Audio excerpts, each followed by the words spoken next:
Hey guys, today we'll look at top 5 must-have Death Guard units that I think any player should have in their competitive list. So without further ado, let's dive right in. And first is Mortarion. Of course it is Mortarion. There's no point in not taking a 325 point Primarch, and with the stat line of Morty. He's relatively fast, I'm holding fingers here, he's relatively fast, 10-inch move, fly. So for Death Guard, by Death Guard standards, he's just zippy as hell. Gives your army Ignore Modifier's ability, which is super important and is now much stronger than it was, because they finally realized that -1 damage is also a modifier. So if you don't like Redemptors, if you don't like Deathwing Terminators and a bunch of other stuff that is modifying damage, you need Mortarion. Plus a lot of the stuff, a lot of the guns and melee weapons that Death Guard have are damage too, which is suffering tremendously when you are up against -1 damage. You do not want your Death Shroud to be -1 damage when they're fighting a Redemptor, believe me. In addition to that, he also gives your army the all-important reroll once to wound in an aura, so that is very good for, say, your Plagueburst Crawlers, for example, or pretty much anything, because in combination with lethal hits, a lower toughness of your opponent's models, this will mean just more damage coming through. And is a pretty nasty beat stick himself, especially now that modifiers don't work with him. His 5 attack, strength 14 AP, 3 damage 4 will mean a lot. He will be picking up a whole Deathwing Terminator regardless of the -1 damage every time a wound comes through. And of course, he is durable. Toughness 12, 16 wounds, 2+ save, 4+ invulnerable save, 5 up, feel no pain. It's a profile you do not want to be facing. And in addition to that, as if that wasn't enough, his psychic attack is also quite good to finish off some chaff units or even some durable units as well. So all in all, Mortarion is a must-have.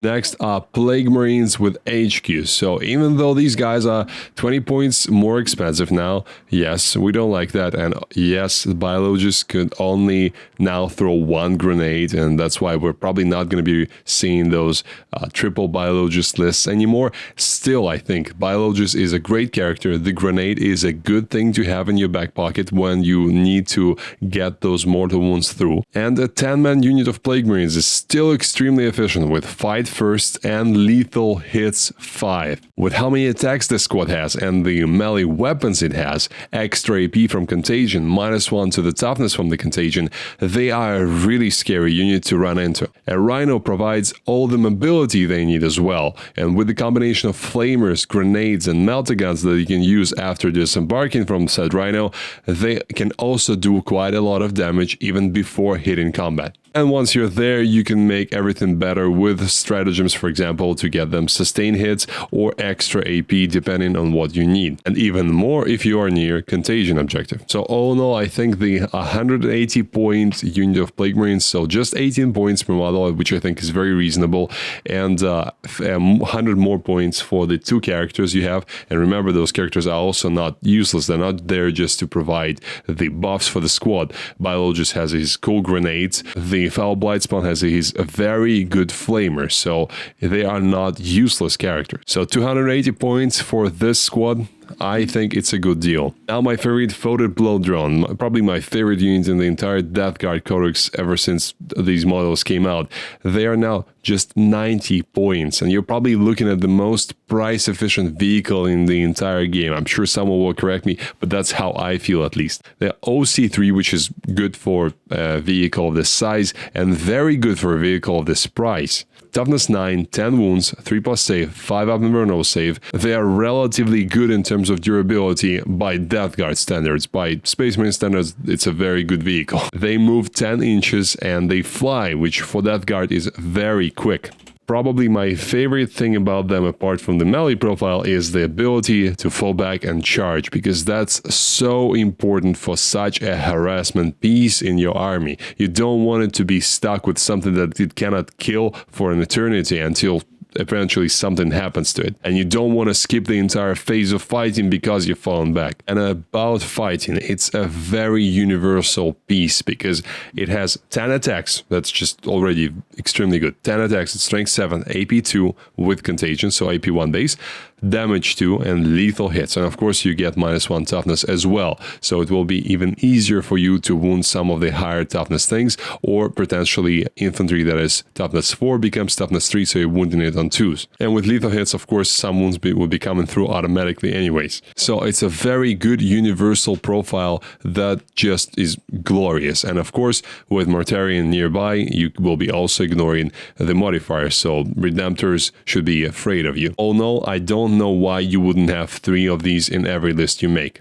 Next is the Plague Burst Crawler, of course. It's our vital source of indirect fire. Yes, it's now 15 points more expensive, but still it is more than worth it.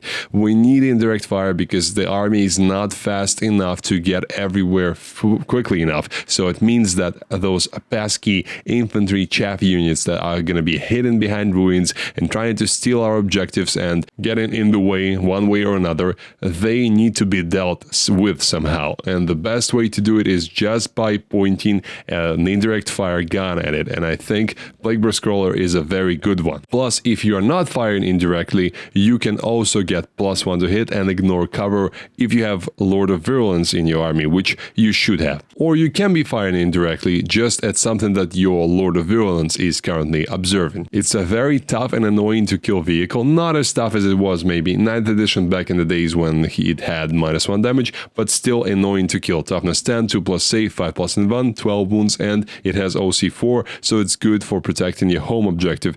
It will be relatively hard to steal it from you with maybe just one lone model.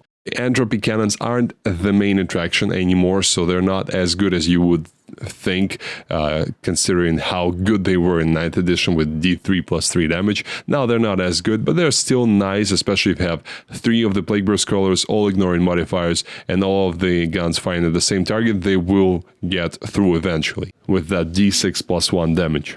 And also the 10-inch move is quite fast again for Death Guard. It means that when you need to move out of cover, you can do that relatively easily. So I don't know about you, but I personally would have and will have Plague Burst Crawlers in every Death Guard list that I write. Next and lastly are the Death Shroud plus the Lord of Virulence combo.